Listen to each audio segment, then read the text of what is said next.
अब प्रत्येक संडे थोड़े ना ऐसा आपका एंगेज रहेगा, कभी कभी थोड़ा आपको भी तो कष्ट करना, हमें भी तो थोड़ा सा कंप्लीट करना है ना। हाँ, हाँ वही तो मैं कह रहा हूं। अब प्रत्येक संडे को तो मैं बुलाता नहीं हूं। कल 11 बजे, वैसे आप लोग सभी लोग टेस्ट देने आते हैं क्या? बहुत लोग नहीं भी आते हैं, तो वो लोग वैसे भी 11 बजे ही आना है उन लोगों को, है कि नहीं है? जो लोग नहीं आते हैं उनको तो ऐसे भी 11 बजे आना है, लेकिन जो लोग आते हैं, क्या चीज 11:30 बजे, तो 11:10 11:20 से शुरू कर लेंगे, 2 बजे तक तो टाइम है ना आपके पास। 11 12 1 2, मतलब 12 1 2, 3 घंटे तो प्रॉपर है, 3 घंटा बहुत है। चलिए लाइव हो गए तो आज आपको क्लास में पीडीएफ भी मिल जाएगा कुछ, है ना? अभी लिखना नहीं है आगे, केवल समझते चलना है, ठीक है? लेट आए, आज बरसात हो गया है ना। नहीं, टाइम से हम आ गए, थोड़ा बारिश वारिश होता तो बच्चे तो धीरे धीरे आते रहते हैं।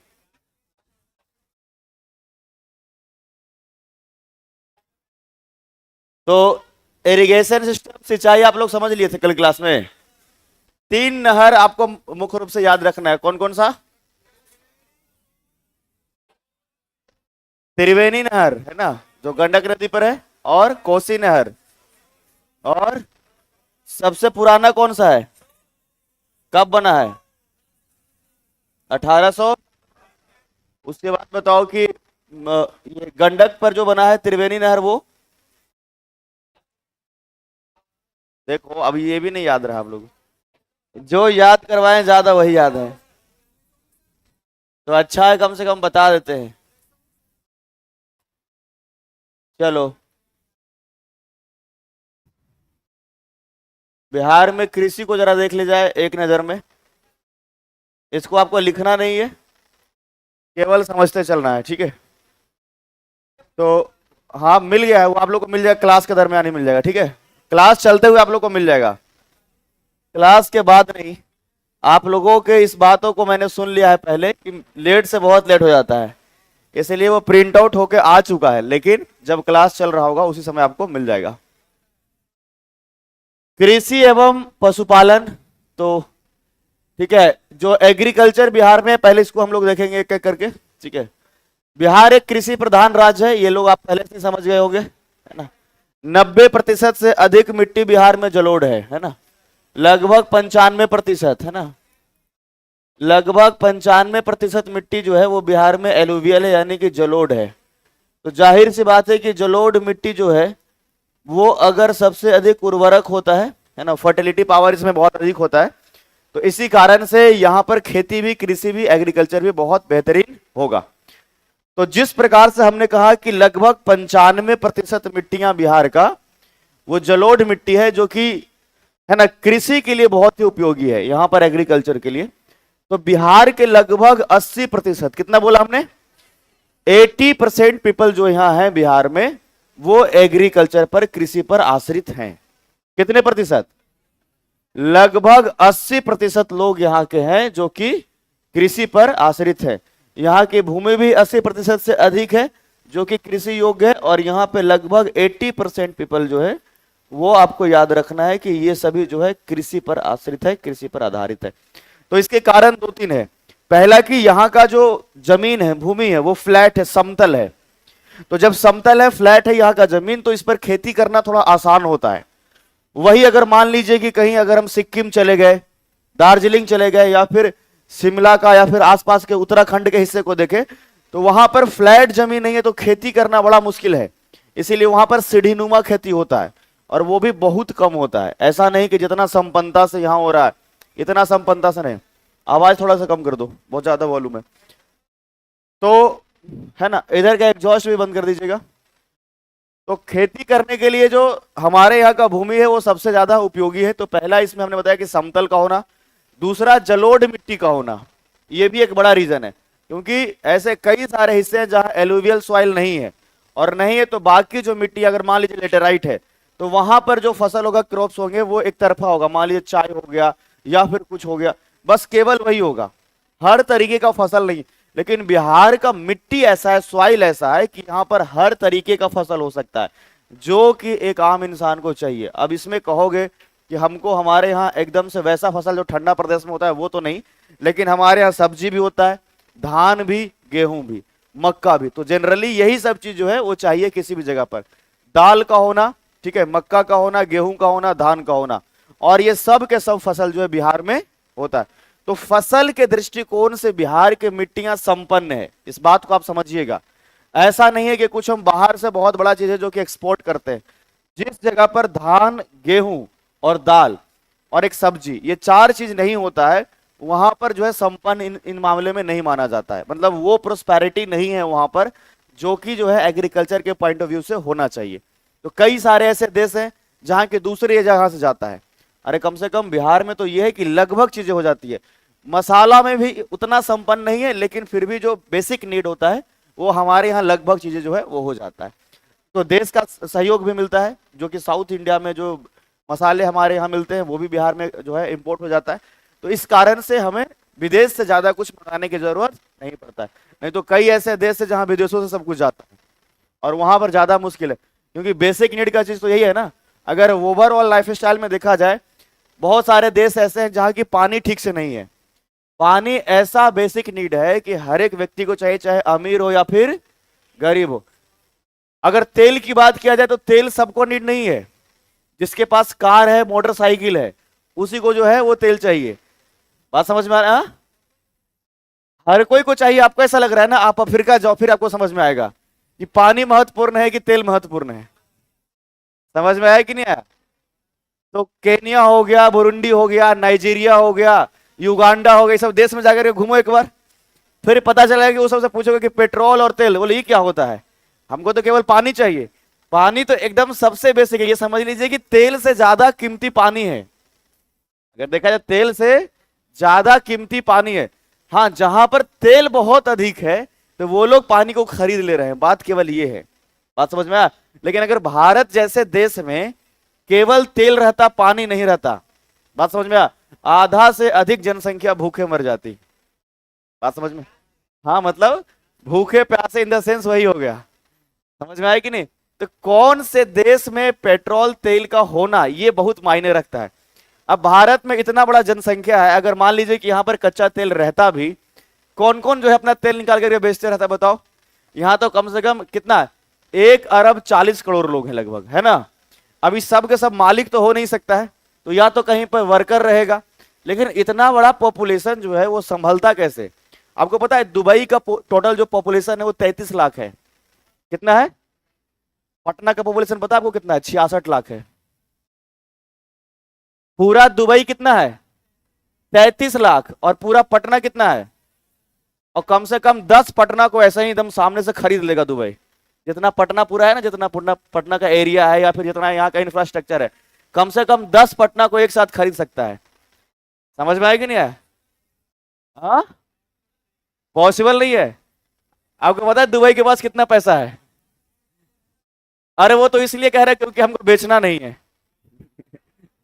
अरे वो तो जेन्युइन सी बात यह है कि हमको बेचना नहीं, इसलिए हम कह रहे हैं कि नहीं खरीद सकता है।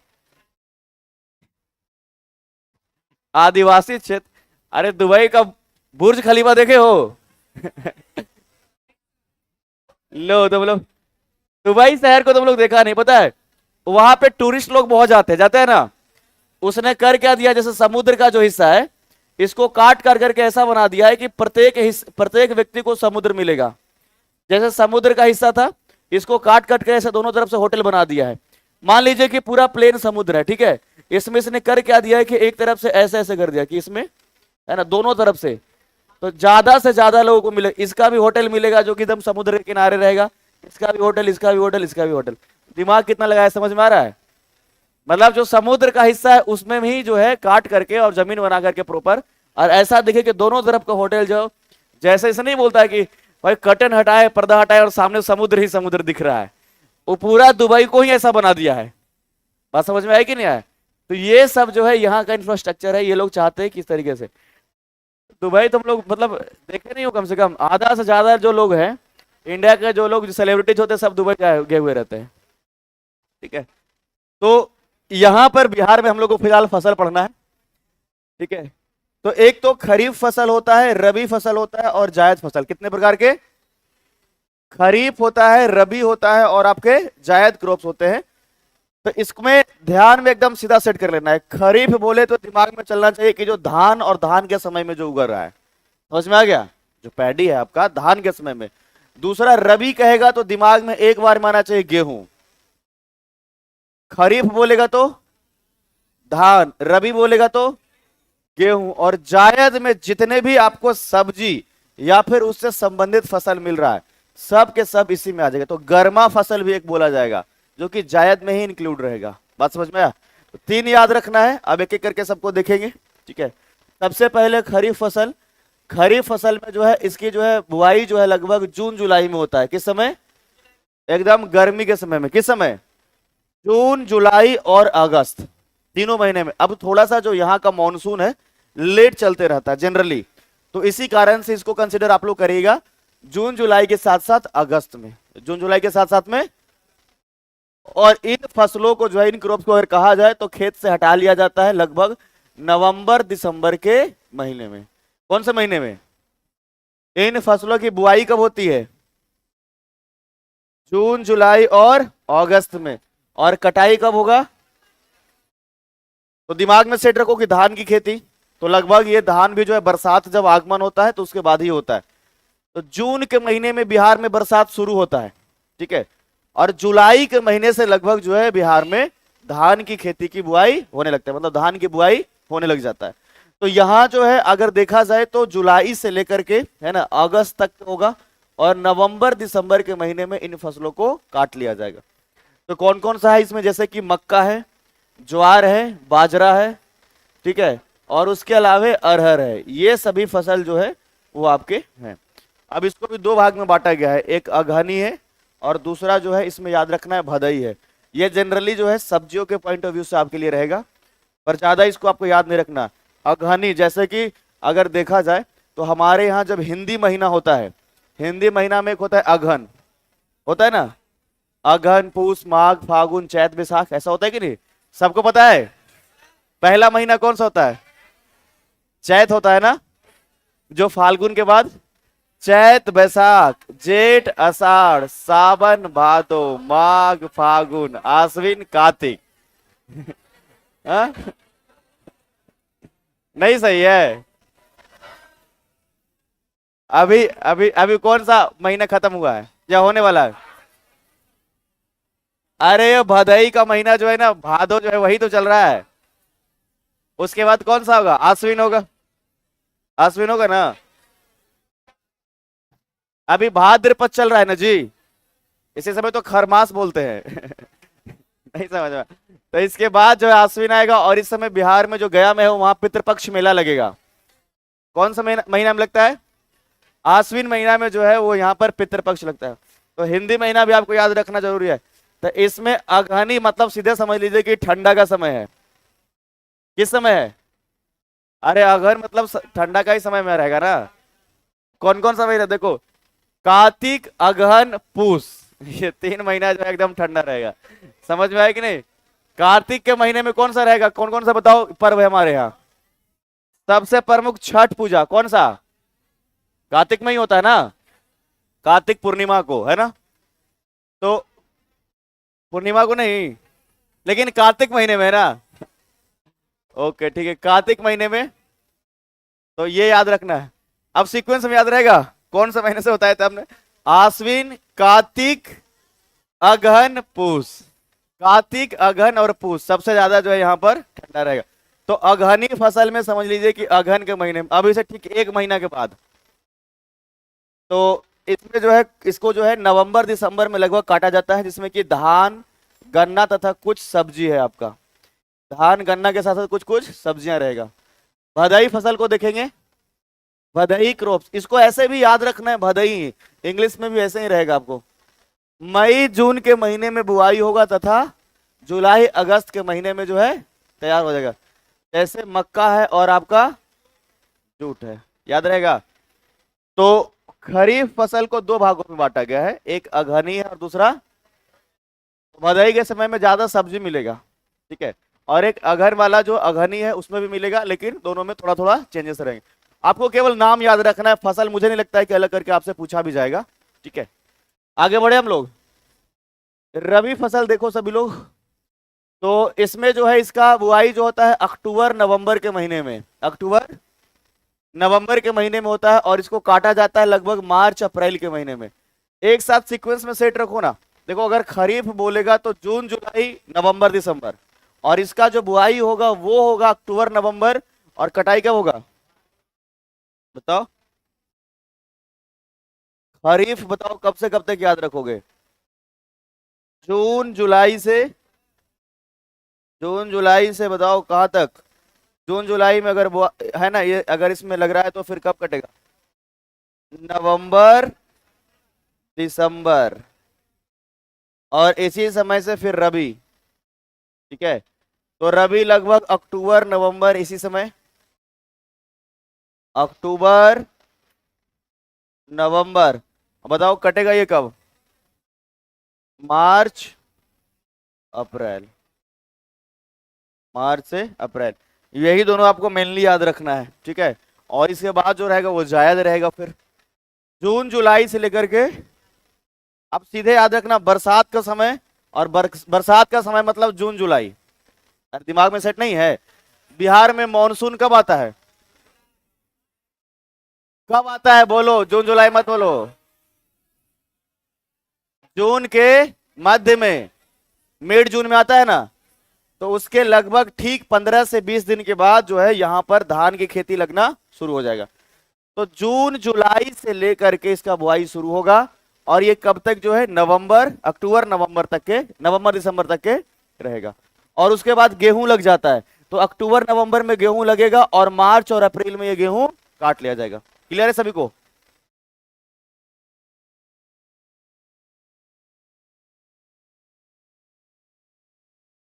हाँ ठीक है, चलिए क्लियर है। तो रबी फसल में अगर देखा जाए तो अक्टूबर नवंबर में, आवाज जा रहा है ना मेरा? रबी फसल कब लगेगा? देखो अक्टूबर, और कटाई कब किया जाएगा? मार्च, और उसके बाद जो है आपका जायद फसल है, कौन सा है? तो इसमें गर्मा फसल भी इसे कहा जाता है, हमने बताया इसको जायद फसल को ही क्या कहते हैं। इसका जो खेती होता है वो आपके रबी और खरीफ के मध्य में होता है। बात समझ में आ गया?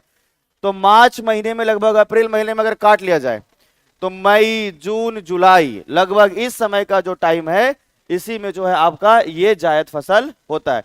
जिसमें कौन कौन सा है बताओ इसमें?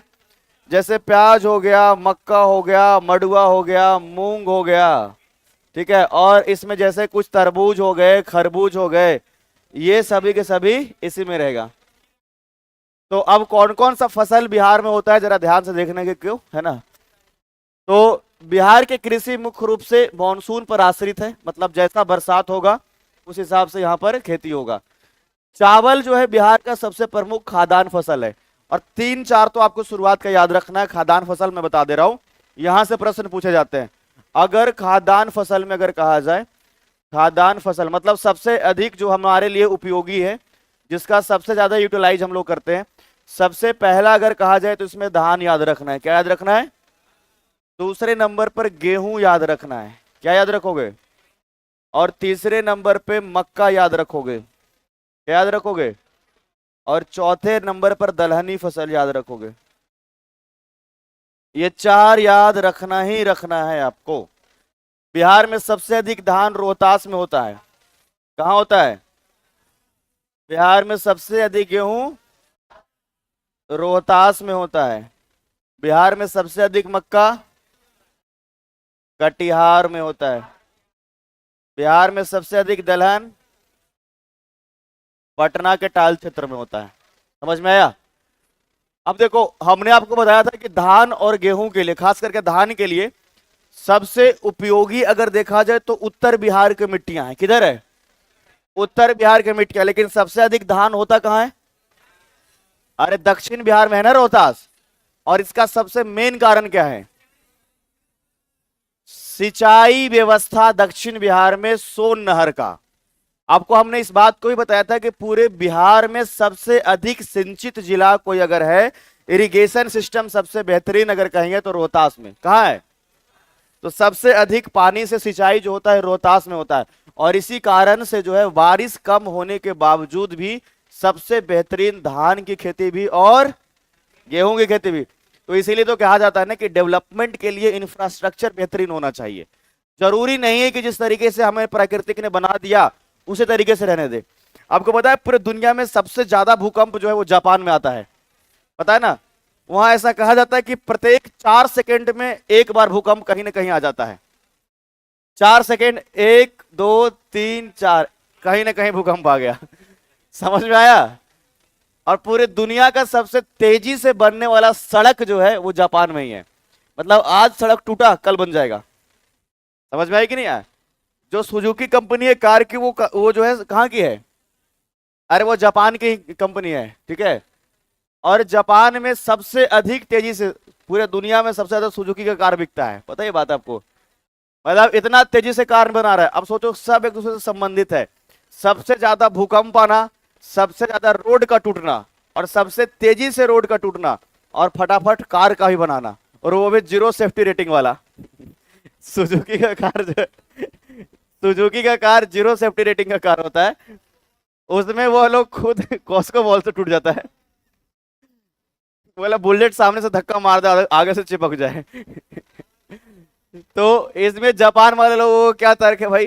कह रहा है कि भूकंप आ जाएगा, मर जाओगे तो क्या करोगे बताओ, हम सेफ्टी रेटिंग देकर क्या करेंगे? तो ये जापान की जो सुजुकी की कार है इसमें सेफ्टी रेटिंग नहीं होता।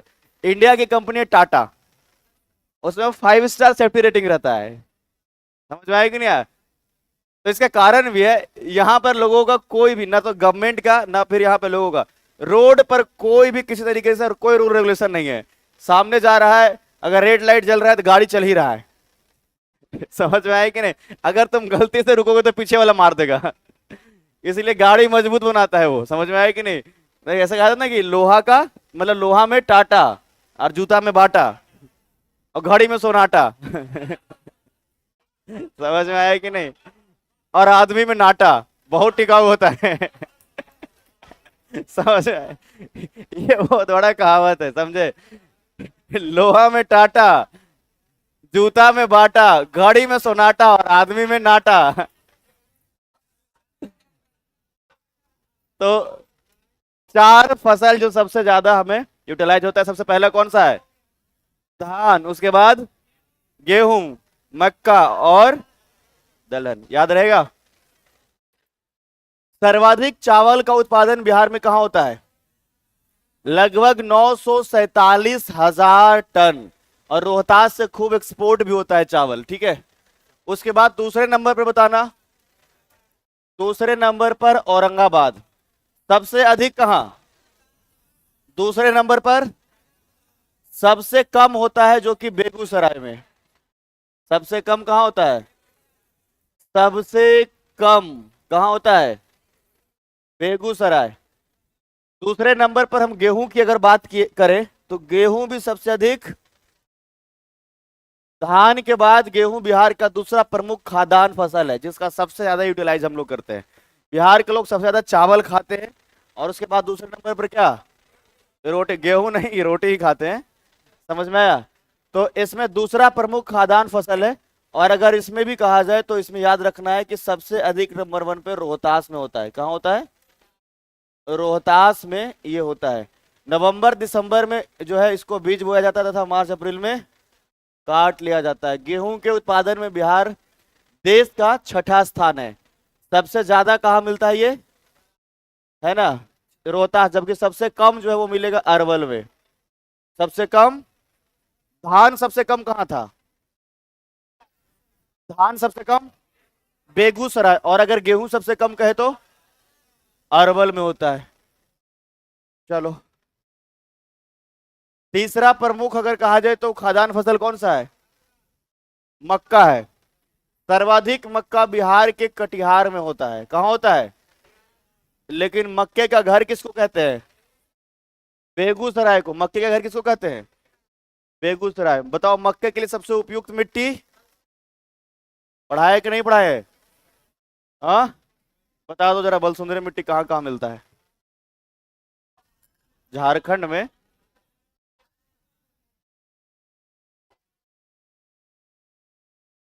बलसुंदरी मिट्टी,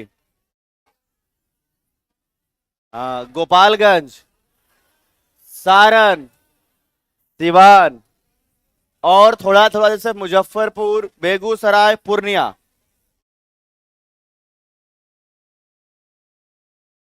याद रखना है, ऐसा नहीं कि तुरंत ही भूल जाना है। मक्के का घर किसको कहते हैं? बेगूसराय। यहाँ के 40 से 50% भाग पर मक्के की खेती बेगूसराय में। कहा? आगे देखना, जौ क्या है? जौ उत्पादन में पूर्वी और पश्चिम चंपारण अग्रणी है। सबसे ज्यादा जो है जौ अगर बिहार में कहा जाए तो चंपारण में होता है। कहाँ होता है? जो मैदा बनता है वो जौ का ही बनता है ना। तो इसके लिए गोपालगंज, सिवान, वैशाली आदि जिलों में उत्पादन किया जाता है। जो बेसिकली जो सबसे ज्यादा है वो इसी हिस्से में है। ठीक है, तो यहीं पश्चिमी चंपारण भी है और यहीं पर पूर्वी चंपारण भी है। उसके अलावा गोपालगंज भी है, सिवान भी है। समझ में आया? जौ उत्पादन में बिहार का स्थान देश में दूसरा है। आगे देखना, रागी, रागी जिसको मडुआ कहते हैं। मडुआ देखे हो तुम लोग? हाँ, बिहार में एक पर्व होता है जिसमें इसका रोटी बनाया जाता है। जितिया, जितिया बोलते हैं ना, जितिया की तीज, जितिया। तो इसका रोटी काले कलर का बनेगा ना। यह एक मोटा अनाज है, जैसे ज्वार होता है उसी तरीके से मडुआ भी होता है। यह मोटा अनाज है। बिहार में देश का सर्वाधिक रागी होता है, जो कि यहीं पर। अब लोग इतना इस्तेमाल नहीं करते, पहले बहुत ज्यादा। आजादी के पहले हमारे यहाँ महुआ लिखा है, मडुआ देखो। बाग इसको छोड़ो रागी याद रखो। ठीक है, आगे कौन सा है? ज्वार। यह भी एक मोटा अनाज है, जैसे हमने कहा जैसा ज्वार है उसी प्रकार से रागी भी होता है। ठीक है, तो इसे मुख्य रूप से चारे के रूप में इस्तेमाल किया जाता है। जो जानवर होता है ना उसके चारे के रूप में इस्तेमाल किया जाता है। मोटा अनाज है और इसको खिलाया जाता है। भोजपुर और रोहतास में इसका सर्वाधिक उत्पादन होता है। आगे देखना, नगदी फसल। नगदी फसल जो जायद वाला भी हमने बताया था, उसे में इसको है ना कंसिडर करना है आपको। इसमें जो है आपका गन्ना, क्या है? गन्ना उत्पादन में बिहार का देश में प्रमुख स्थान है। और अगर इसमें देखा जाए तो सबसे ज्यादा बिहार में कहाँ होता है? ये आपके लिए इंपॉर्टेंट है। हालांकि हमने कल शायद कल डिस्कस किया था क्या? अरे चीनी वीनी का भी उद्योग डिस्कस किया था। हाँ, बिहार का उद्योग पढ़ाए कि नहीं? बताओ, बिहार का उद्योग पढ़ाए हैं? बिहार का उद्योग जो पढ़ाए हैं वो टॉपिक ज्योग्राफी का भी है, इकोनॉमी का भी है। तो जो खनिज आधारित उद्योग बताए थे वो ज्योग्राफी का पार्ट है, और बाकी जितने से चीनी उद्योग बता दिए इकोनॉमी का पार्ट है। बिहार के इकोनॉमी में अगर देखा जाए तो तीनों क्षेत्र में सबसे ज्यादा जो है वो कृषि आधारित लोग जो है, मतलब फर्स्ट जो आपको तीन क्षेत्र होते हैं ना आपके अर्थव्यवस्था के, प्राथमिक, द्वितीयक और तृतीयक। सबसे ज्यादा लोग जो लगे हुए हैं वो प्राथमिक क्षेत्र में। किसमें लगे हुए हैं? जो प्राइमरी सेक्टर है उसमें। तो प्राइमरी सेक्टर में क्या होता है? कृषि होता है, खनन होता है, मतलब जो खेती बाड़ी कर रहा है, या कहीं पे मत्स्य पालन कर रहा है, मछली पाल रहा है, या कहीं पर खनन, कहीं से सोना चांदी निकाला जा रहा है। तो बिहार में सोना चांदी तो वैसे भी कम निकल रहा है। बात समझ में आ रहा है कि नहीं आ रहा है? सबसे ज्यादा लोग जो है वो कौन से प्राथमिक क्षेत्र में है। ठीक है, किसमें लगे हुए हैं? जबकि सबसे कम इनकम यहीं से आ रहा है। सबसे ज्यादा इनकम जो आ रहा है वो सेवा क्षेत्र से, जो तीसरा वाला है। पहला प्राथमिक क्षेत्र, दूसरा द्वितीयक जिसमें उद्योग धंधा है, वो तो बिहार में वैसे भी चौपट है। अरे सेकेंडरी सेक्टर तो वैसे भी चौपट है ना। और तीसरा टर्शियरी, जो सेवा क्षेत्र होता है, जैसे डॉक्टर हो गए, इंजीनियर हो गए, ये सभी जो है तीसरे वाले में, जो सेवा देने का काम। जैसे हम टीचर है, कौन से सेक्टर में बताओ? समझ में आया? तो तीसरे वाले में सबसे ज्यादा लोगों का इनकम हो रहा है, और सबसे ज्यादा लोग पहले, इसको कल डिस्कस करेंगे कल की क्लास में ज्यादा। सबसे ज्यादा गन्ना कहाँ? पश्चिम। आगे मखाना क्या है? और मखाना के विषय में अगर कहा जाए तो सबसे अधिक जो है बिहार में होता है, बताओ कहाँ कहाँ? दरभंगा, मधुबनी, कटिहार आदि। मिथिला मखाना पूरा मिथिला क्षेत्र में होता है मिथिला मखाना, तो वो पूरा मिथिला का क्षेत्र में होता है। तो ये सभी जिले, दरभंगा, मधुबनी, कटिहार, पूर्णिया, अररिया, किशनगंज, ओके, पूर्णिया, और बताओ अररिया में भी, और बताओ किशनगंज। तो जीआई टैग भी मिला है ना? बिहार के जीआई टैग प्राप्त कुछ उत्पाद को याद रखिएगा, ठीक है? कौन कौन सा प्रोडक्ट यहाँ पे है जिसको मिला है? मिथिला मखाना को मिला है कि नहीं मिला है? मिथिला मखाना कहाँ होता है? अरे सीधे याद रखना है, मिथिला के सभी जिलों में, जिसमें कौन कौन सा रहेगा? दरभंगा, कटिहार, ये सभी आपका है ना? और बताओ कौन कौन सा? जर्दालू आम कहाँ मिलता है? भागलपुर में। मुजफ्फरपुर में शाही लीची। अरे ठीक है, हल्ला कम मचाओ। मुजफ्फरपुर। बताओ मरचा चावल, ये सबसे रिसेंट में मिला है 2023 में, सबसे रिसेंट में यही है 2023 में मिला है, जो कि पश्चिम चंपारण में, पश्चिम चंपारण। आगे याद रखो सिलाव खाजा, सिलाव खाजा, खाजा समझते हो? कहाँ है? नालंदा, याद रखो। उसके बाद याद रखना है मगही पान, मगही पान पूरा मगध में, ठीक है? और बताओ मरचा चावल, कतरनी चावल, कतरनी, कतरनी चावल, ये कहाँ मिलता है?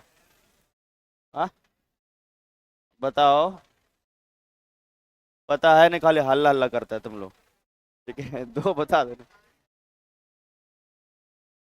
मधुबनी पेंटिंग को मिला है जी टैग? नहीं, मधुबनी दिखा रहा है, नहीं दिखाएगा उसको? दिखा रहा है? कब मिला है रिसेंट, दिखाओ। अभी एक्सपेक्टेड कौन कौन सा है बताता हूं मैं, जो मिलना चाहिए। एक हाजीपुर के केला को जरूर मिलना चाहिए, ये पूरे देश में सबसे अधिक जो है वो मीठा माना जाता है ना? बाकी जगह जो साउथ के केले होते हैं वो तो एकदम से मतलब खाली बस पेट भरने वाला है। उसके अलावा गया के तिलकुट को मिलना चाहिए यार, पूरा देश में सबसे अधिक प्रचलित है जो गया का तिलकुट है। अभी से 10 वर्ष पहले केवल और केवल गया में तिलकुट बनता था, समझ में आया? अब तो धीरे धीरे सब जगह बनाना शुरू कर दिया है, वही कारीगर हर जगह पर चला गया। तो गया में जो है एक तिलकुट का दुकान है जिसका नाम है श्री राम तिलकुट भंडार, जानते हो ना? देश छोड़ो विदेश से वहां ऑर्डर आता है। कहा? श्री राम तिलकुट। एक बार हम भी गए थे वहां पे खरीदने के लिए बहुत पहले। अब उसके अगल बगल में मिलता जुलता दुकान इतना खोले हुए है, ओरिजिनल वाला तो श्री राम तिलकुट भंडार, बगल में श्री श्री श्री राम तिलकुट भंडार, श्री श्री 108 श्री राम तिलकुट भंडार, असली श्री राम तिलकुट भंडार, ठीक है? सबसे प्राचीन श्री राम तिलकुट भंडार। और उसके बाद तो है बगल में भी लिखा हुआ है नकलों से सावधान, और भी नकली दुकान में, नकली दुकान में ही, ठीक है? नकली दुकान में ही लिखा हुआ है नकली दुकान से सावधान। बात समझ में आ रहा? हम गए देख के कंफ्यूज, 4 दुकान इधर भी श्री राम तिलकुट भंडार, 4 इधर भी। हम अपना दिमाग लगाए फिर कि सबसे लंबा लाइन किस में है, देखिए कि एक में 400 लोगों का लंबा लाइन लगा हुआ है। हम समझे यही ओरिजिनल वाला है, हमको नहीं पता है, बाकी लोग तो पता होगा ना कम से कम, समझ में आए कि नहीं? तो इतना भीड़ रहता है वहां पर, तो तिलकुट को भी मिलना चाहिए मेरे हिसाब से, ठीक है? तिलकुट को, और यहाँ पर क्या बोला आपने, जैसे हाजीपुर का केला को, और कुछ यूनिक चीज देखो। किसी भी जो है ना प्रोडक्ट को अगर जीआई टैग कब मिलता है? कोई स्पेसिफिक जगह पर, है ना, कुछ स्पेशल प्रोडक्ट होना चाहिए जो हर एक जगह पर उपलब्ध नहीं है, और विशिष्ट पहचान उसको नहीं मिला है तब, ठीक है? आगे बढ़े हम लोग। चलिए तो आगे देखिए इसमें क्या है। फल, बिहार में जो है आम होता है, लीची, केला, अमरूद, पपीता, ये कॉमन ही है, हर जगह पे लगभग होगा। ठीक है। बिहार में सर्वाधिक क्या होता है? केला होता है। बताओ कौन से जिला में, कोई बताओ।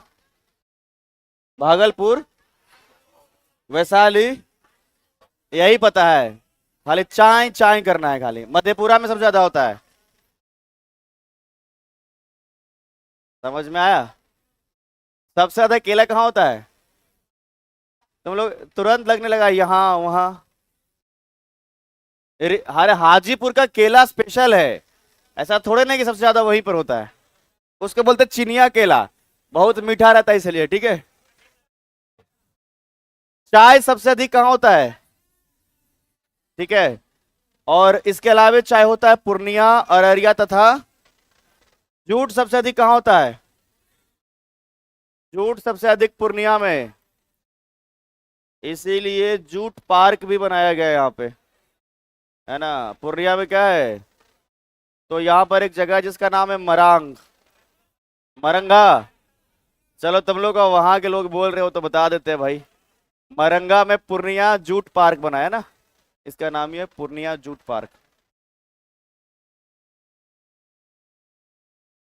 चलो तंबाकू, तंबाकू जो है बिहार में खूब होता है, और गंडक नदी के पूर्वी सीमा पर की जाती है, जिसमें दरभंगा, मुजफ्फरपुर, मुंगेर, पूर्णिया, सबसे मेन याद रखना वैशाली। ठीक है, वैशाली। ठीक है। समस्तीपुर, सबसे ज्यादा वैशाली में होता है जी तंबाकू। वैशाली में याद रखना है, वैशाली के अलावा याद रखना है आपको दरभंगा, मुजफ्फरपुर और पूर्णिया के क्षेत्र में। ठीक है। तो तंबाकू से संबंधित उद्योग भी हमने बताया था बिहार में। ठीक है। बिहार में जैविक कृषि, और यहाँ पर कृषि को बढ़ावा देने के लिए 3 रोड मैप है। कितने हैं? कितने रोड मैप है? 3। अब जो है चौथा वाला जो है इसमें लागू हुआ है, तो 3 आपको बेसिकली याद रखना है, जिसमें तीसरा जो है वो तीसरा रोड मैप है, जिसमें कि जैविक खेती यानी कि ऑर्गेनिक फार्मिंग को बढ़ावा देने की बात की गई है। जैविक खेती क्या होता है? मतलब बिना फर्टिलाइजर का उपयोग किए हुए खेती करना। उसमें जो है नेचुरल फर्टिलाइजर होना चाहिए, जैसे कि मान लीजिए कि कहीं पर सड़ा गला चीज है, उसी को जो है वो खेत में डालना। कहीं पर यूरिया का प्रयोग नहीं होना चाहिए, पोटास का प्रयोग नहीं होना चाहिए। बात समझ में आया? लेकिन ये संभव नहीं है। जिस हिसाब से बिहार का पॉपुलेशन है, जब तक हाइब्रिड प्रोडक्ट नहीं मिलेगा और जब तक जो है उर्वरक फर्टिलाइजर का प्रयोग नहीं होगा, कभी भी पेट भरने वाला किसी का। समझ में आया कि नहीं आया? इतना अधिक पॉपुलेशन है, कहां से संभव है? पूरे बिहार, पूरे देश में सबसे अधिक जो है पॉपुलेशन का डेंसिटी कहाँ है? गया में। अरे पूरे देश की जब बात कर रहे हैं तो कहाँ है? 1106 प्रति वर्ग किलोमीटर। 1 किलोमीटर में 1106 लोग हैं। बिहार में सबसे ज्यादा है शिवहर में। कहाँ है? 1880 व्यक्ति प्रति वर्ग किलोमीटर, जबकि सबसे कम जो है वो कैमूर में है, 486 व्यक्ति प्रति वर्ग किलोमीटर। कल आपका 2-3 टॉपिक होगा, बिहार का आर्ट एंड कल्चर, बिहार जनगणना, पर्यटन और बिहार विभूतियां। समझ में आएगी नहीं आया? ये टॉपिक कल कवर होगा। बिहार सरकार की योजनाएं एग्जाम से पहले हम यूट्यूब पे करा देंगे यार आप लोगों को। ठीक है। हाँ, इकोनॉमिक्स के सेक्शन को थोड़ा कल डिस्कस कर लेंगे, हालांकि कुछ मिले हुए हिस्से जो थे जैसे उद्योग में तो कंसिडर हो ही गया। ठीक है। अब देखो प्रश्न प्रीलिम्स में जो है बिहार इकोनॉमिक्स अगर आएगा तो केवल करंट अफेयर का आएगा, स्टैटिक प्रश्न कभी पूछा ही नहीं जाता है। ठीक है। करेंट अफेयर्स के ही सेक्शन में वो आते हैं। बिहार आर्थिक समीक्षा जो आता है वहीं से 1 से 2 प्रश्न फिक्स है। ठीक है। सेक्टर को डिस्कस कर देंगे कल। ठीक है। जो प्राथमिक, द्वितीयक और तृतीयक। हाँ? परीक्षा से पहले उसे होगा, एग्जाम से पहले जो हो रहा है पहले उसको नहीं करना है। बताइए ये कब होगा सर, वो कब होगा, इसी का टेंशन तुम लोग को ज्यादा रहता है। चलो, वन्य संपदा तो कल हमने बता दिया है आप लोगों को। ठीक है। यहां से कंप्लीट हो गया सभी को? बताओ जल्दी, फसल कंप्लीट हुआ?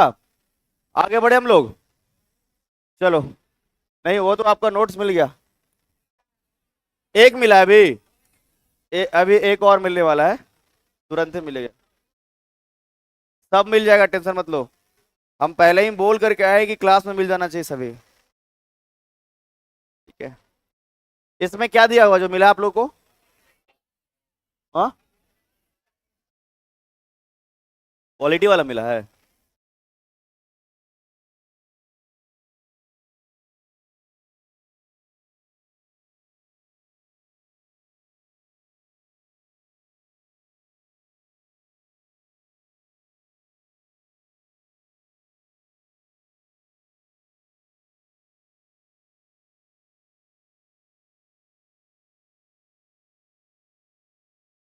चार खाद्यान्न फसल में सबसे पहला नंबर पर कौन सा है? धान। उसके बाद गेहूं के बाद मक्का के बाद सबसे अधिक धान कहाँ? सबसे अधिक गेहूं, सबसे अधिक मक्का, कटिहार। सबसे ज्यादा मक्का कहाँ होता है? कटिहार। सबसे अधिक दाल पटना में। आकाश को एक फाइल भेजा हूं। हाँ, आकाश को। ठीक है, सबसे अधिक दाल कहाँ पे? पटना में। बहुत बढ़िया। चलो, सबसे अधिक चाय की खेती? हाँ, सबसे अधिक जूट की खेती? मखाना। मिथिला क्षेत्र में दरभंगा, कटिहार, मधुबनी, अररिया, किशनगंज, पूर्णिया, इन सभी जिलों में मिथिला मखाना को भी जीआई टैग मिला है। मिथिला मखाना को तो जीआई टैग सबसे रिसेंट मिला है, जो कि मरचा चावल को। किसको मिला है? सबसे रिसेंट में जो मिला है जीआई टैग, वो कब मिला है? 2023 में। तो फसल से ये बातें याद रखना है। बिहार के लगभग कितने प्रतिशत लोग जो है वो ये कृषि पर आश्रित है? बिहार के कितने प्रतिशत मिट्टियां जलोढ़ है? 95। मिला फाइल? लगाना उसको। तो अभी हम लोग जो है, अभी कुछ बचे हुए जो टॉपिक है ज्योग्राफी में, जैसे बिहार परिवहन, ठीक है, परिवहन को कंप्लीट करेंगे, आपदा प्रबंधन को, डिजास्टर को करेंगे कंप्लीट, उसके बाद ज्योग्राफी को ओवर करने वाले हैं। ठीक है, दो ही टॉपिक बचा है आप लोगों का, और तो कोई नहीं है ज्योग्राफी में। और हाँ, अब कहाँ बचा जी? अब उसके बाद का ढूंढ के निकालोगे। देखो, एक लाइन ये नहीं पढ़ा है, अपने से नहीं पढ़ोगे। बताओ। बिहार परिवहन को, आपदा प्रबंधन को अभी कंप्लीट करेंगे, और उसके बाद दूसरा शिफ्ट जो होगा उसमें बिहार पॉलिटी को देखेंगे हम लोग। ठीक है, दूसरा में बिहार पॉलिटी। जनगणना कल के लिए बताए तो कल 4 टॉपिक कवर करेंगे। बिहार जनगणना, Bihar art and culture, Bihar विभूतियां, और बिहार पर्यटन। दो दो शिफ्ट में कल क्लास होगा ना, 2-2 घंटे का। पीडीएफ अभी मिल जाएगा आप लोग को। हाँ, पीडीएफ आज 2 मिलेगा। आज 2 मिलेगा, और उसके बाद जो है कल मिलेगा नहीं। टूरिज्म कल होगा, और इंपॉर्टेंट पर्सनालिटीज भी कल हो जाएगा। ठीक है, जनगणना भी कल। समझ में आई कि नहीं? बिहार पॉलिटी तो आज ही आपका हो जाएगा। आर्ट एंड कल्चर कल 4 टॉपिक कवर करेंगे हम लोग। ठीक है, थोड़ा थोड़ा टॉपिक है वो सब। सर, ऑनलाइन में नहीं मिलेगा, पीडीएफ मिलेगा, ऑनलाइन में मिलेगा। ऑनलाइन भी अपलोड कर दीजिएगा पीडीएफ को। ठीक है, आकाश से लेकर के उसको। हाँ,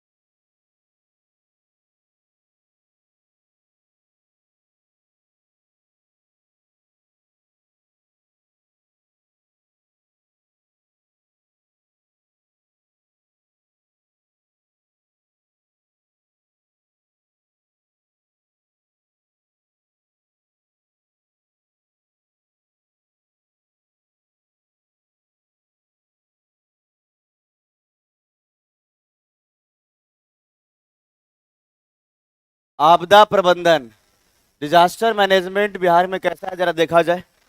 कौन कौन सा जो है हम लोगों के साथ में आपदा आता है ना? भूकंप या बाढ़। हाँ,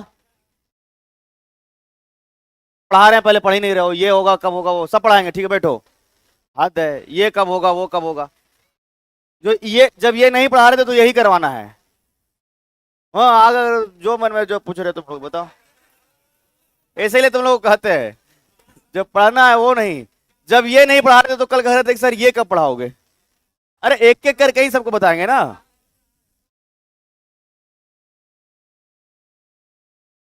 पढ़ना कम है और उसके बाद अगर देखा जाए तो बदमाशी केवल ज्यादा।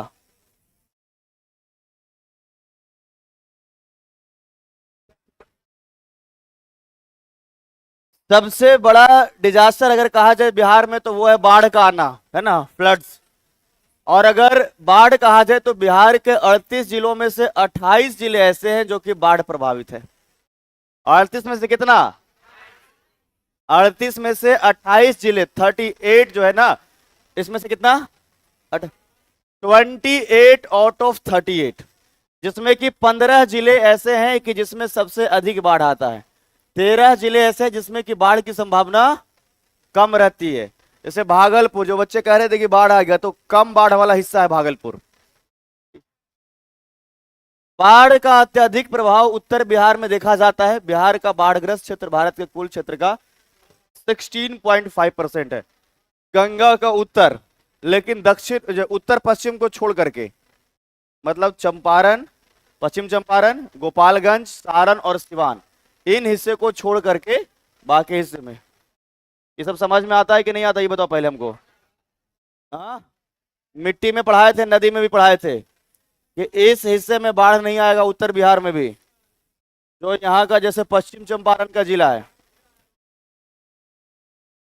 और उसके बाद गोपालगंज,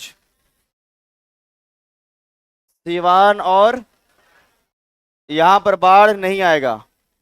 अभी तो यहाँ का मिट्टी पुराना हो गया था ना, याद आया। बाकी पूरा उत्तर बिहार के लगभग हिस्से में जो है बाढ़ आएगा।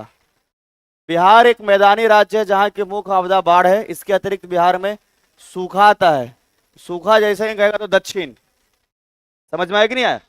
सूखा कहेगा तो किधर, बाढ़ कहेगा तो पूरा उत्तर में। किस हिस्से को छोड़ करके? नॉर्थ वेस्ट को छोड़ करके, है ना, जो उत्तर पश्चिम का हिस्सा है उसको छोड़ करके। सूखा के बाद क्या आता है? भूकंप आता है, चक्रवात यानी साइक्लोन, और लू भी यहां पर बिहार में आता है। मतलब ऐसी आपदा देखने को तो गर्मी के दिन में जब लू आएगा तो रोज पेपर में देगा आज 40 लोग बेहोश। दो चार, सब के सब थोड़े मर जाता है।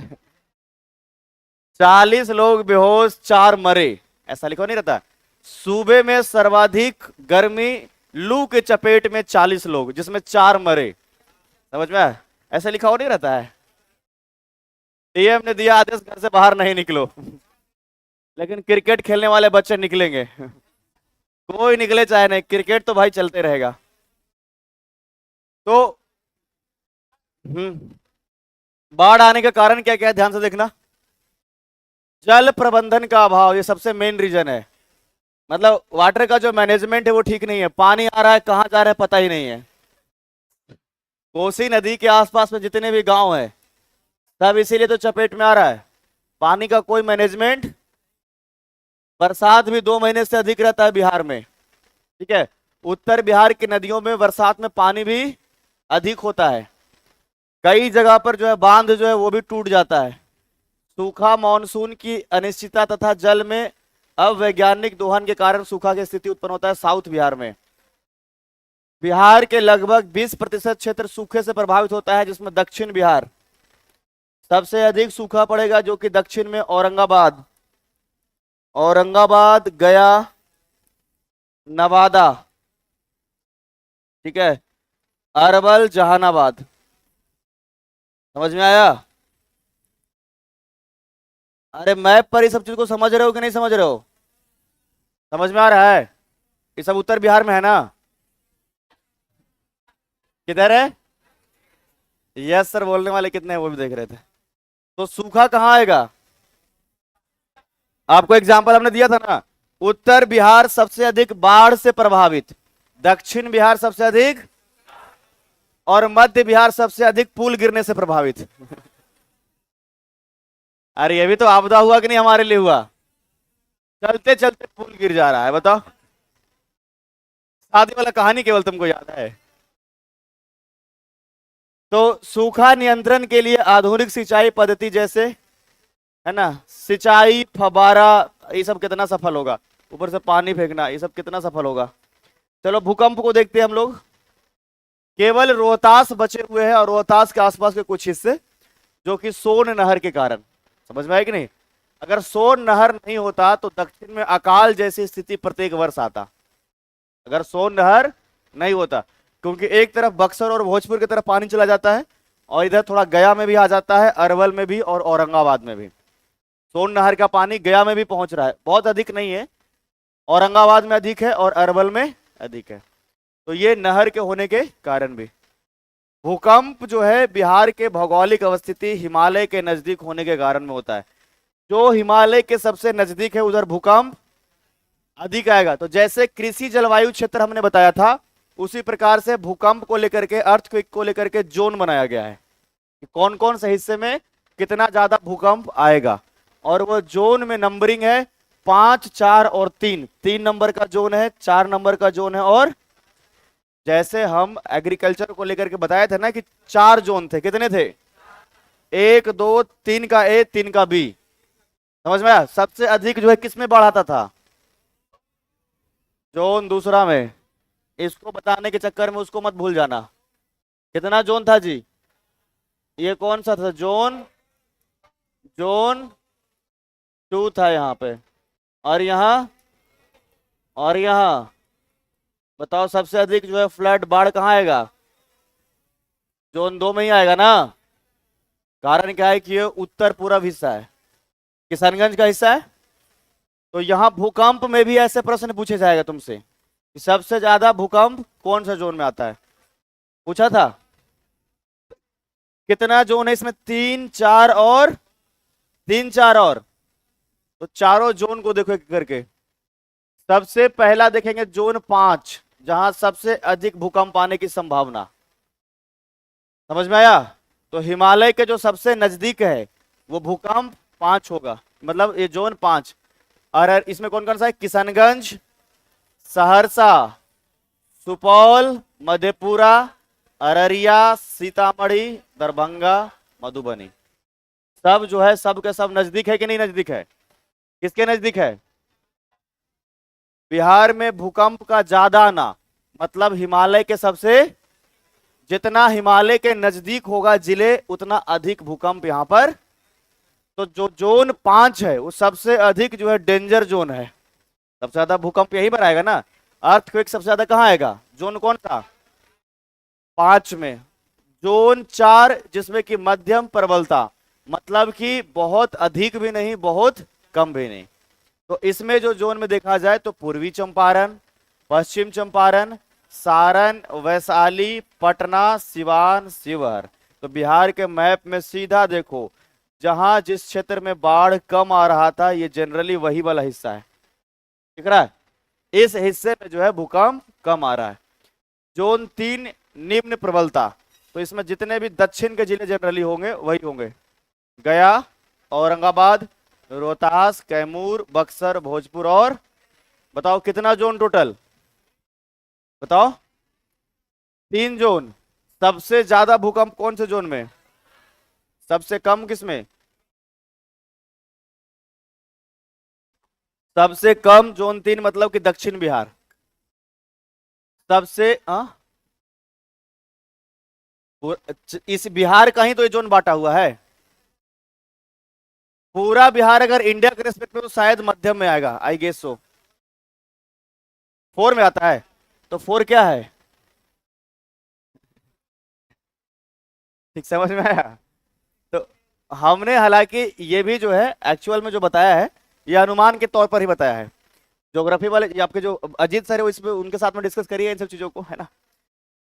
तो मध्यम ही आएगा मेरे हिसाब से। तो बिहार में अगर देखा जाए तो 3 जोन में, कितने जोन में? सबसे कम जोन तीसरा और सबसे ज्यादा जोन तो जितना दूर रहेगा हिमालय से उतना कम जो है भूकंप आएगा। तो दक्षिण बिहार में भूकंप कम की ज्यादा। अरे हमको कहा है भूकंप आ रहा है, बोलो तुम लोग भी। सबसे कम भूकंप किधर आएगा और सबसे अधिक उत्तर, और उत्तर में भी उत्तर पूर्व में ज्यादा रहेगा, है ना। उत्तर पश्चिम में थोड़ा सा ये कम रहे। चलो आगे देखो। साइक्लोन के कारण, चक्रवात के कारण भी बिहार में कुछ मुश्किलें आएगा। और ये चक्रवात जनरली आता है बंगाल की खाड़ी से। कहां से आता है? बंगाल की बे ऑफ बंगाल से साइक्लोन आता है। तो आंधी तूफान, तो आंधी तूफान में कहीं पेड़ गिर गया किसी गाड़ी के ऊपर तो आदमी मर गया। आपदा का मतलब तो यही होगा ना कि देखो आपदा का मतलब क्या होता है कि जो हमारे बस में नहीं हो, प्रकृति के कारण जो है, जो भी आपदा आ रहा है, जो भी नुकसान हो रहा है, उसी को तो हम डिजास्टर मैनेजमेंट में पढ़ते हैं। भूकंप हमारे बस में है, बाढ़ है कुछ हद तक है, कुछ नहीं है। साइक्लोन आना हमारे बस में है, हम चाहेंगे तो रुक जाएगा, नहीं रुकेगा। तो ये बंगाल की खाड़ी से साइक्लोन आता है। ये वही लाइन लिखा हुआ है कि पश्चिम बंगाल से। अब सबसे पहले इसमें भी मिलेगा जो बिहार के पूर्वी जिले ही मिलेंगे, किशनगंज, पूर्णिया, भागलपुर, ये सब समझ में आता है जी। अरे इधर बंगाल से आएगा तो सबसे पहले यही मिलेगा ना। अरे समझ में आ रहा है कि नहीं आ रहा है? तो उत्तर बिहार में, यहाँ पूर्वी बिहार में ज्यादा साइक्लोन आएगा कि पश्चिम बिहार में? सबसे अधिक किधर आएगा? बंगाल की खाड़ी के नजदीक जो पकड़ाएगा वही सबसे पहले। घसीटा तो नहीं ना रहे हो तुम लोग? समझ में आ रहा है कि नहीं आ रहा है? बताओ बताओ। अरे समझ में आ रहा है? नहीं आ रहा तो बोलो, रिवीजन करवाएं फिर हम। सबसे अधिक चक्रवात साइक्लोन किधर आएगा, पूरब में कि पश्चिम में? क्यों आएगा पूरब में? बंगाल की खाड़ी के, बताओ भूकंप कहां आएगा ज्यादा? हाँ? एक बच्चे का प्रश्न पहुंचते पहुंचते बहुत लेट होगा कि बिहार में भूकंप का टॉपिक नहीं पढ़ाया है सर। टॉपिक उसका पीछे से आ गया जो है, चीट पहुंचते पहुंचते टॉपिक होने लग गया है। समझ में? थोड़ा सा पेशेंस रखोगे सब हो जाएगा, ठीक है। तो भूकंप जो है सबसे अधिक पांचवा जोन में, कौन सा जोन में? जो हिमालय का सबसे नजदीक रहेगा बिहार में भूकंप वहीं सबसे, और जितना दूर रहेगा वहां भूकंप सबसे। सबसे अधिक बाढ़ किधर आएगा? उत्तर बिहार में। वो भी याद रखो, जो हिमालय के नजदीक होगा वहीं बाढ़ ज्यादा आएगा, और गंगा के दक्षिण, हिमालय से जितना दूर वहां पे बाढ़ कम। कारण क्या है कि पठारी नदी आ रहा है दक्षिण में, ठीक है। साइक्लोन सबसे ज्यादा पूरब में। आगे देखो, परिवहन देखो। अब आप लोग परिवहन का टॉपिक, अब जनरली समझिए किसी भी राज्य का या देश की बात करेंगे तो जनरली जो है सबसे मेन तीन प्रकार का परिवहन होता है, ठीक है। एक जो सबसे पहला होता है सड़क परिवहन। क्या होता है? सड़क परिवहन, है ना, सड़क पे चलने वाला। दूसरा होता है वायु परिवहन। क्या होता है? और तीसरा जो होता है रेल परिवहन। रेल परिवहन। बिहार में एक और है जो कि रज्जू मार्ग है। समझ में आता है क्या होता है? ये तीन समझ गया होगा। राजगीर गए हो कभी? है जो शांति स्तूप है उस पर देखिएगा ना, रोपवे लगा हुआ नीचे से ऊपर जाने का, लगा हुआ है। तो बिहार के बांका में भी ऐसा अभी लगने वाला है या लग गया है शायद, जो मंदार पर्वत है ना, मंदार पर्वत। तो ये भी जो है एक मार्ग होता है जो कि बिहार में है।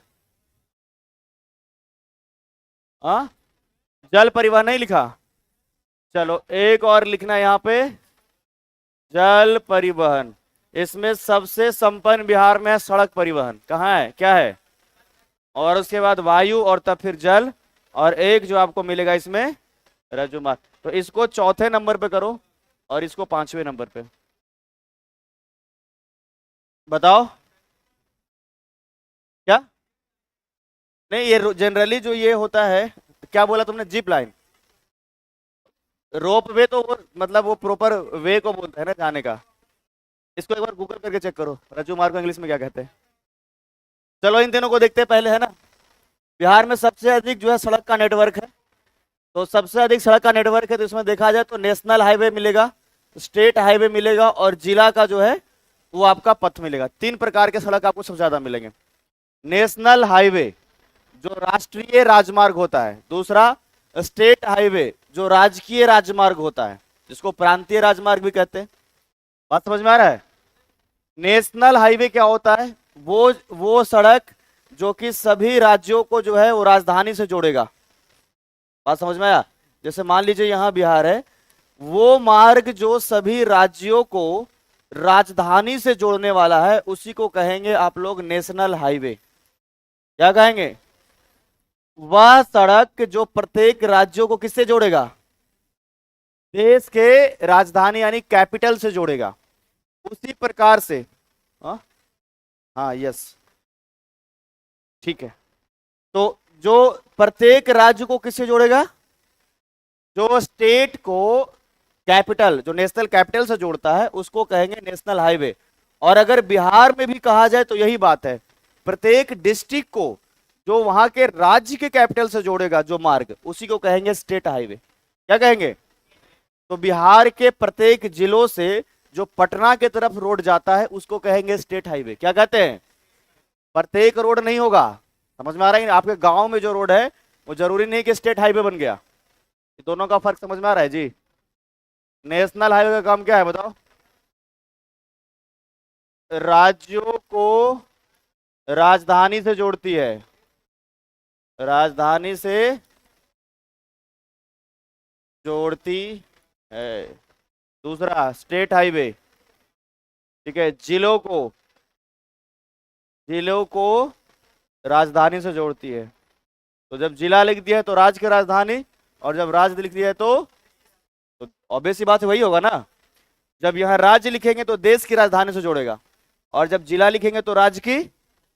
उसी प्रकार से जो जिला पथ होता है, ठीक है, जो जिला पथ होता है, ये जिला पथ का काम क्या होता है, सभी गांव को या ग्राम पंचायत को, गांव या ग्राम पंचायत को,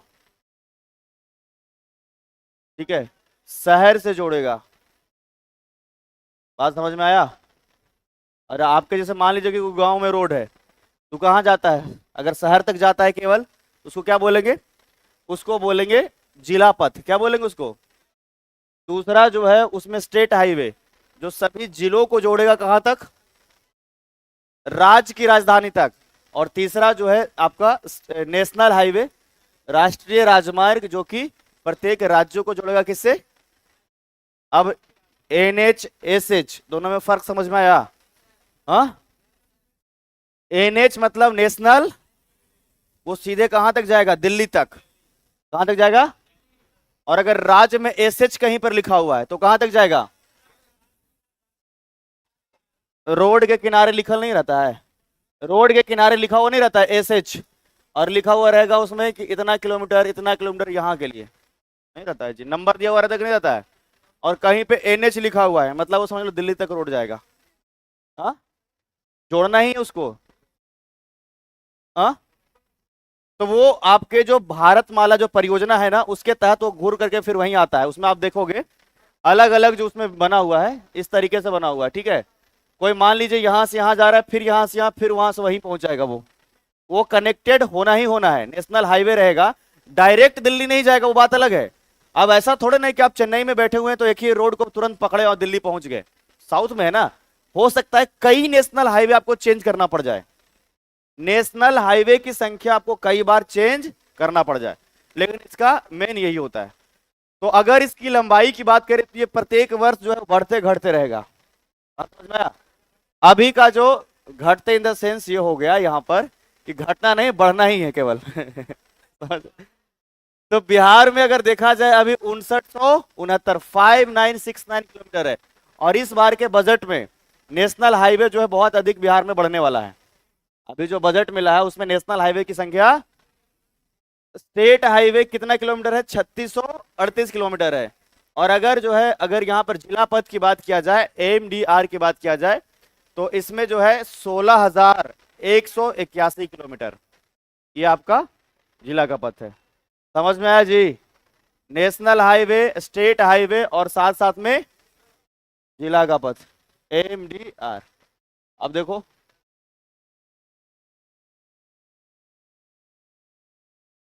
ये सब डेटा बदल रहा है।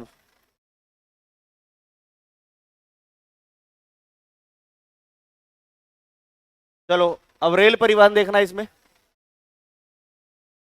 एक बात याद रखना कि नेशनल हाईवे जो बिहार में सबसे अधिक है वो पटना में ही है। मतलब लेंथ अगर देखा जाए, नेशनल हाईवे का लेंथ, नेशनल हाईवे का जो मैक्सिमम है वो कहाँ है बताओ?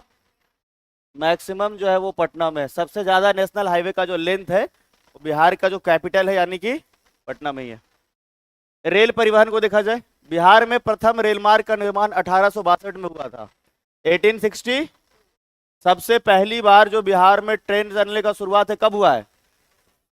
1800। इवन की भारत में, सॉरी, बिहार में वायुयान की शुरुआत भी लगभग इसी समय हुआ है। ठीक है, जिस प्रकार से रेल के विषय में हम कह रहे हैं। तो ये जो है हावड़ा से लेकर के मुगल सराय रेल मार्ग हुआ था। तो इसमें आप अगर आप देखेंगे तो ये इस तरफ देखा जाए तो आपका है ना बंगाल, और बंगाल से लेकर के इधर उत्तर प्रदेश, आखिर में मुगल सराय इधर ही मिलेगा ना, मुगल सराय इधर मिलेगा और इधर आपका जो है बंगाल। तो बिहार से पार होकर के ही जाएगा कि नहीं? मैप में ये चीज समझ में आ रहा है कि नहीं आ रहा है? तो इस तरफ बंगाल है और इधर इधर आपको दिख रहा है जो मुगल सराय, तो बीच से बिहार हो गया। तो सबसे पहली बार शुरुआत कब हो रहा है? 1800। पहली बार कब हो रहा है? बिहार में कुछ रेल क्षेत्र है जिसमें कि सोनपुर मंडल है, दानापुर, समस्तीपुर, और कितने रेल मंडल है बिहार में?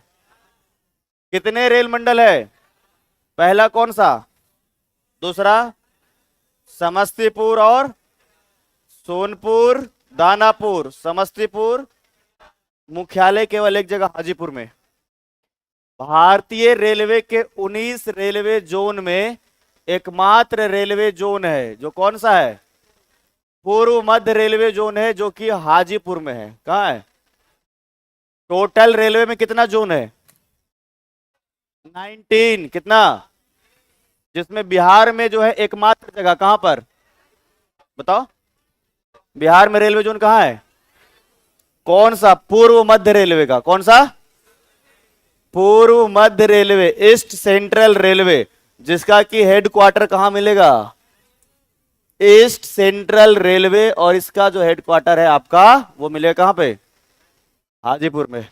उसके अलावा पटना मेट्रो रेल परियोजना, तो इसका शुरुआत किया गया था, शिलान्यास किया गया था 17 फरवरी 2000। इसका PDF मिला जी आप लोग को? देखो आकाश, एक और PDF इन लोगों को दिया जाए, अभी तक नहीं मिला है। प्रिंट आउट हो रहा है क्या अभी? वो बोले तो आ गया वो। ठीक है,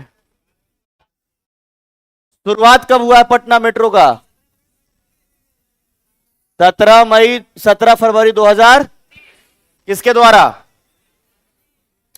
तो उस समय प्लान किया गया था कि 2024 तक इसको एकदम शुरू कर दिया जाना है। 25 हुआ नहीं अभी, लेकिन अभी मुझे नहीं लगता है कि 24 में शुरू हो पाएगा।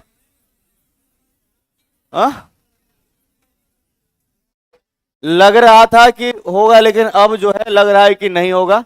यह अनुमान था कि 2024 तक इसको शुरू कर देना है, लेकिन शुरू, इसके लिए आपको याद रखना है, इसके लिए लोन लिया गया है जापान से। जो यहां पर मेट्रो बन रहा है ना, उसका 80% लोन है जो कि जापान से लिया गया है। कहां से?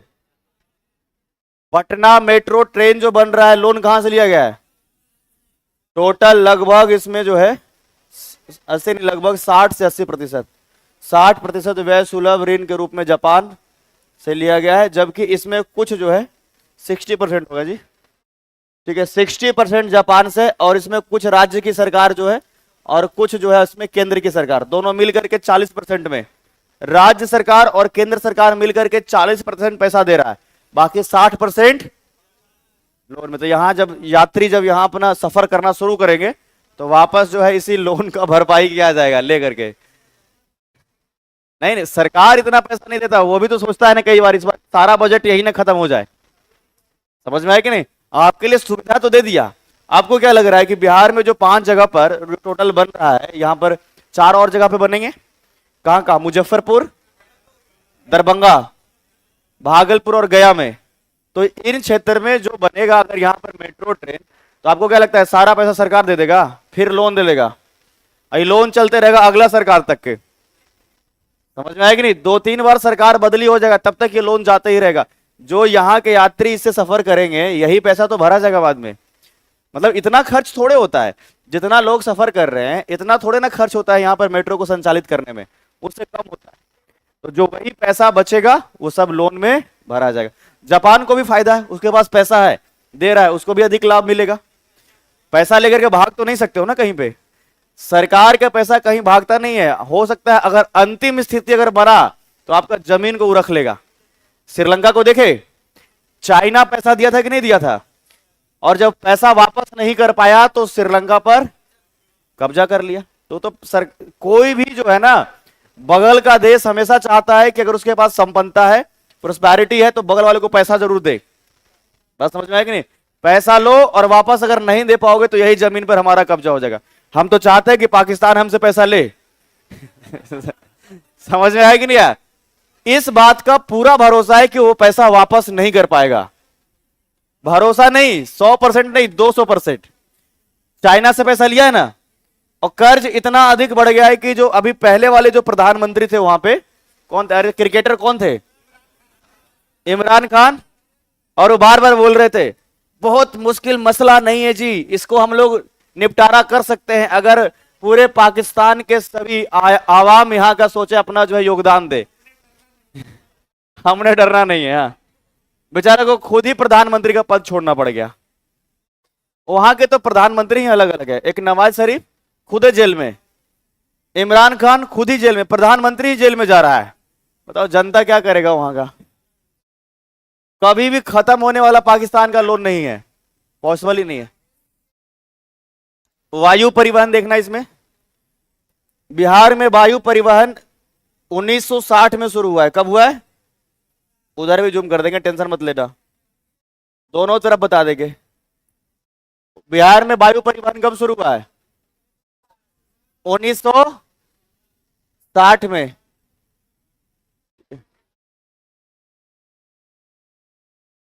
आम नागरिक के लिए केवल जो है 3 जगह पर यहां पर चल रहा है, एक पटना, गया और दरभंगा।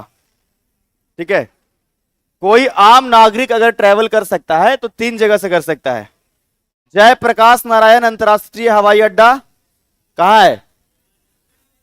दूसरा में गया अंतर्राष्ट्रीय हवाई अड्डा, और तीसरा दरभंगा हवाई अड्डा। जो कि जितने भी हवाई अड्डा दिख रहे हैं इसमें से केवल 3 एयरपोर्ट ऐसा है जो कि आम नागरिकों के लिए यहां पर वायु परिवहन के लिए मौजूद है। कितने? बिहार में टोटल 2 अंतर्राष्ट्रीय इंटरनेशनल जो है एयरपोर्ट है। कहां कहां बताओ? पटना और तो पटना में बहुत लंबे अरसे से बंद था अंतर्राष्ट्रीय हवाई जो है ना यान, अभी जो है वापस दोबारा शुरू किया जा रहा है नेपाल के लिए। समझ में आया? लगभग पिछले 1 दशक से पटना से कहीं भी अंतर्राष्ट्रीय हवाई जहाज नहीं जाता था, और ना तो आता। गया से तो जाता ही है। हज के लिए लोग जाते कैसे? हज के लिए लोग जाते हैं फिर नवंबर, दिसंबर, जनवरी के महीने में। जितना दलाई लामा आते हैं तो उसके साथ साथ में बहुत सारे और बुद्धिस्ट भी आ रहे हैं, तिब्बत से आ रहे हैं, थाईलैंड से आ रहे हैं, है ना, वियतनाम से आ रहे हैं। डायरेक्ट जो है वहां पर इंटरनेशनल फ्लाइट आता है। बात समझ में आया कि नहीं आया? इसीलिए तो जो इस बार का बजट है उसमें आपने देखा है कि बोध गया का जो है ना महाबोधि मंदिर, इसका कॉरिडोर को बहुत बड़ा किया जा रहा है, और साथ साथ में विष्णुपद मंदिर को भी। मेन फोकस बोध गया पर है सबसे अधिक, क्योंकि ये हमारे लिए पर्यटन का लिए जो है एक बहुत अच्छा क्षेत्र माना जाएगा। तो इसमें देखो 3 हवाई अड्डे ऐसे हैं जहां से यातायात चल रहा है। जयप्रकाश नारायण अंतर्राष्ट्रीय हवाई अड्डा, गया अंतर्राष्ट्रीय हवाई अड्डा और दरभंगा। उसके अलावा जोगबनी है, रक्सौल है, मुजफ्फरपुर है और चूनापुर है। अब देखो कहां कहां कौन सा है। जोगबनी अररिया में, ये तीनों तो याद रहेगा आपको, है ना। अरे पटना गया अंतर्राष्ट्रीय है,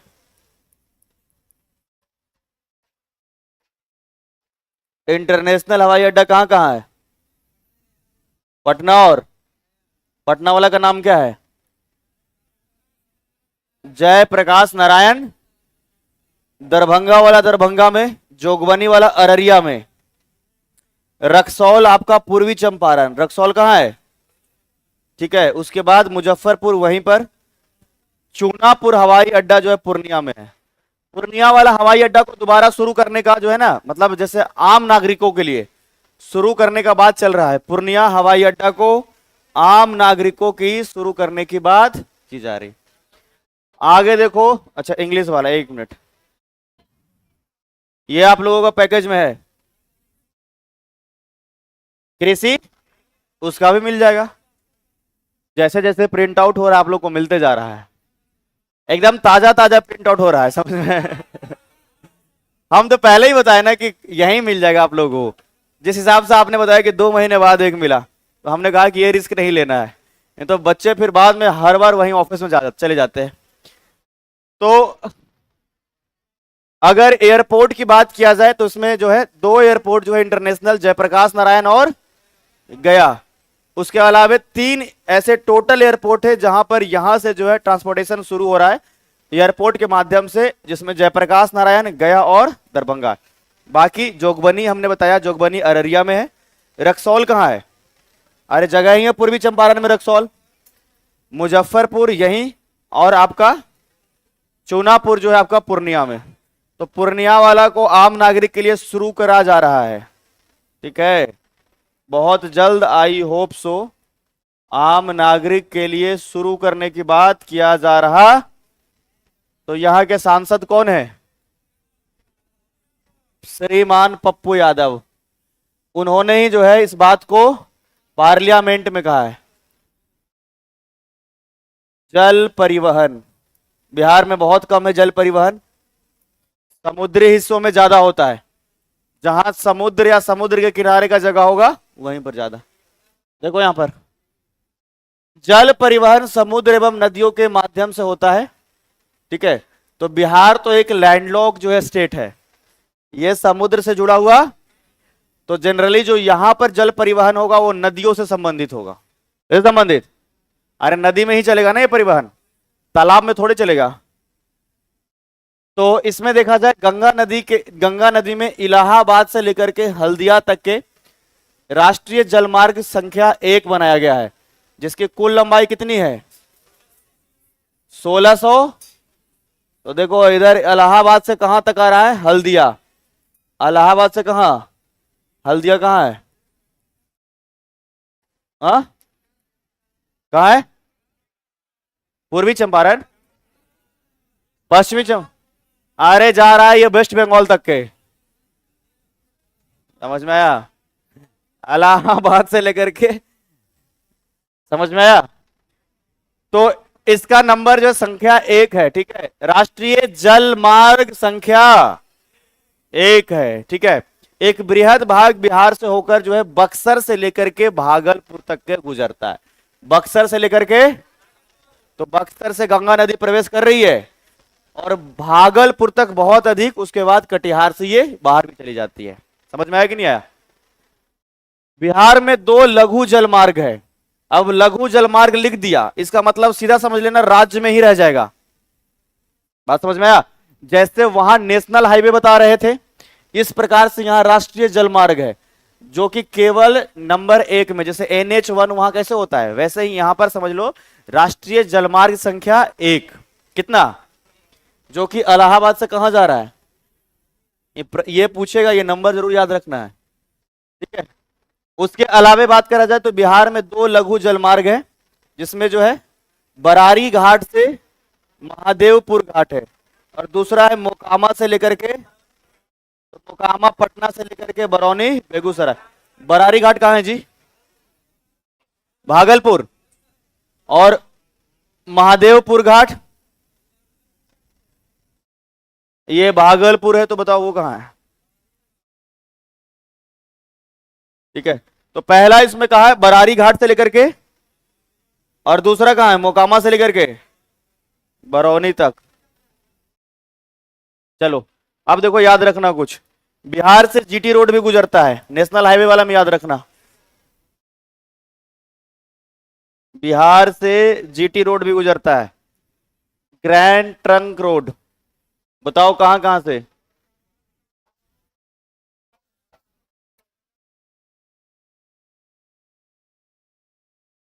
औरंगाबाद से गुजरता है, गया से गुजरता है, रोहतास से भी थोड़ा बहुत है क्या, सासाराम ना, है ना, रोहतास।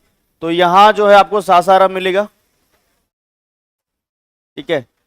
फिर औरंगाबाद और गया में जो जगह है वो एक तो डोभी, डोभी शेरघाटी, ठीक है, जीटी रोड, जीटी रोड। इसको वो है जो बिहार के क्षेत्र में नेशनल हाईवे 2 है, कौन सा है? अरे जीटी रोड नेशनल हाईवे 1 और 2 को मिला करके है, पता है कि नहीं? NH1 NH, ये इंडियन ज्योग्राफी में पढ़ा तो होगा यार। तो ये बिहार का हिस्सा यहाँ है, तो मतलब इस हिस्से में, तो यहाँ जो आपका NH2 गुजरेगा, NH, समझ में आया?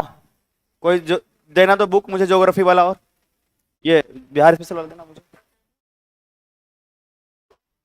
Late me check.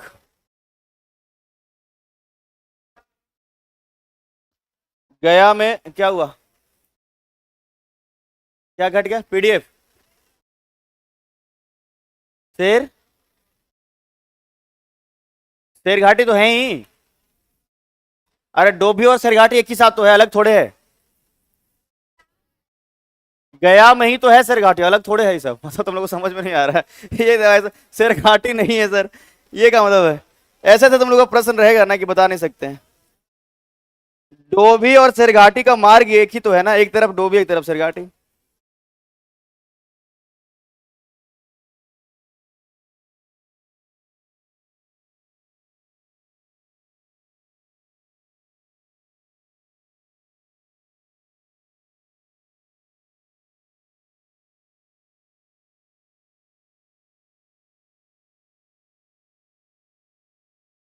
एक और बुक दे,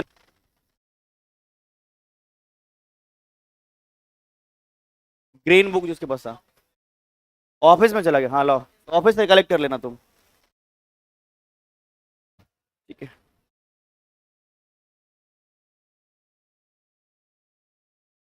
तो जीटी रोड कहां कहां से गुजरता है बताओ? गया, औरंगाबाद और जहानाबाद। जहानाबाद से नहीं जाएगा जी, ठीक है। आप लोग इसको अपने पैकेज में लिखो, वो जो आपको मिला है ये है ना, PDF जो ये मिला है ना आपको पैकेज, इसमें लिखो, इसमें ये मेंशन नहीं होगा जीटी रोड के बारे में। ये वाला मिल गया ना कि नहीं मिला है? परिवहन वाला मिल गया, तो उसमें जहां पे परिवहन है इसमें मेंशन करिए, बिहार से नेशनल हाईवे 2 गुजरती है,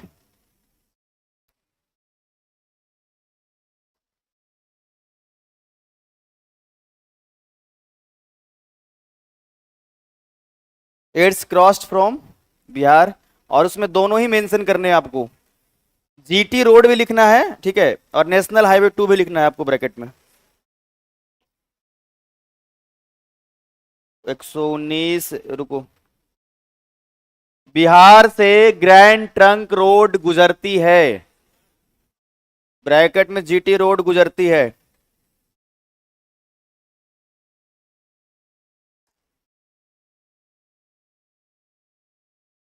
ठीक है। बिहार से ग्रैंड ट्रंक रोड भी गुजरती है। अब जीटी रोड लिखिए और उसके साथ ब्रैकेट में NH2 नेशनल हाईवे 2 और डैश करके ये तीनों जिले लिखिएगा आप लोग।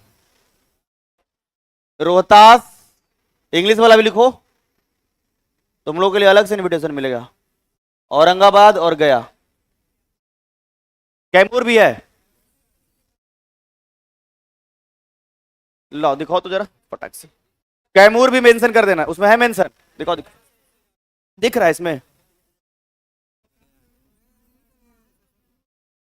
कैमूर भी ऐड करना उसमें, ठीक है, गया, औरंगाबाद, रोहतास और Kaimur. National highway 2, NH2। Bihar से NH2 कहाँ कहाँ है बताओ? NH2 अगर कहा जाए तो एक तो गया हो गया, औरंगाबाद है ना, औरंगाबाद, और बताओ? हाँ, रोहतास, और बताओ? कैमूर। इंग्लिश वाले भी लिखे, नेशनल हाईवे 2 लिख करके उसमें भी आप लोग डैश दे करके लिखिए। चलो अगला लाइन लिखना, बिहार का सबसे लंबा, बिहार में सबसे लंबा नेशनल हाईवे 31 है, NH31।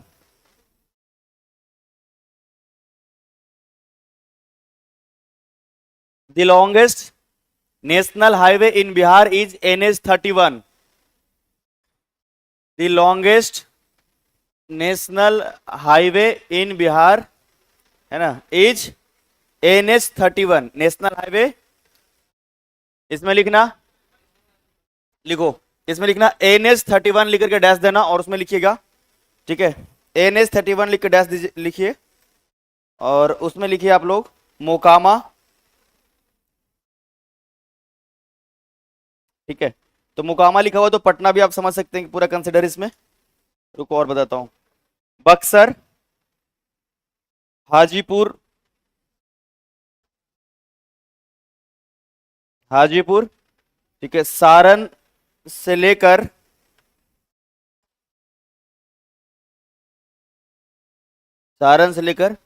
कटिहार तक, कटिहार तथा भागलपुर तक।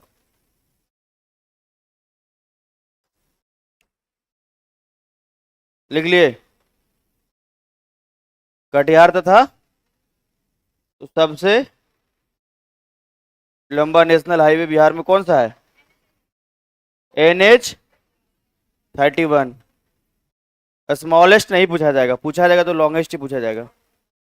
सब जो थोड़े ना कभी पढ़े हो, जैसे कि बिहार के सबसे बड़ी नदी या फिर देश की सबसे बड़ी नदी तो पढ़े होगे, छोटी नदी थोड़े पूछा जाता है कहीं पे। समझ में आया आप लोगों को? बाबू भैया समझ में आया? याद रहेगा? कब तक? एग्जाम तक रहेगा ना? याद रहता है तुम लोग को? पीछे वाला पूछ के देखे, बता दोगे? उम्मीद करें? हमको उम्मीद लेकिन नहीं है।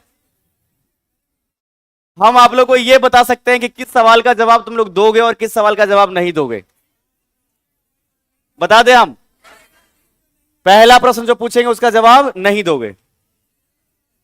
पूछे हम? चलो बताओ, बिहार में प्रिंस ऑफ वेल्स का आगमन कब हुआ है? 2 बच्चा बताया है और उसके बाद, ठीक है, यही तुमको याद रहेगा कि ज्यादा विरोध हुआ था। कब आया था ये वाला याद? इधर से तो आया ही नहीं बिल्कुल आवाज।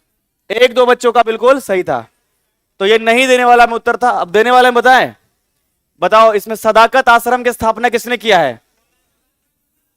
अरे इधर तो गायब है इधर तो इसमें भी गायब है। हमको तो उम्मीद था कम से कम ये बताओगे।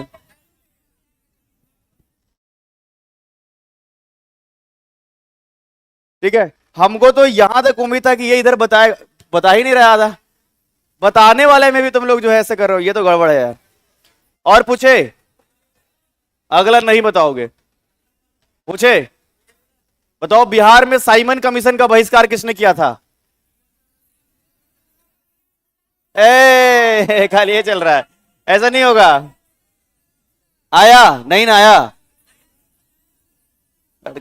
आया ही नहीं, नाम हमको चाहिए।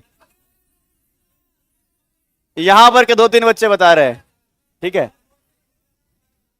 अगला पूछे? इधर तो एकदम साफ है जी एकदम पहले से ही ऐसे, बाद में वैसे हमको लगता है कि हल्ला नहीं करती है तो पढ़ती अच्छे से है लेकिन हल्ला भी नहीं करती है, पढ़ती भी नहीं है अरे बताओ, हम प्राउड फील कर रहे हैं।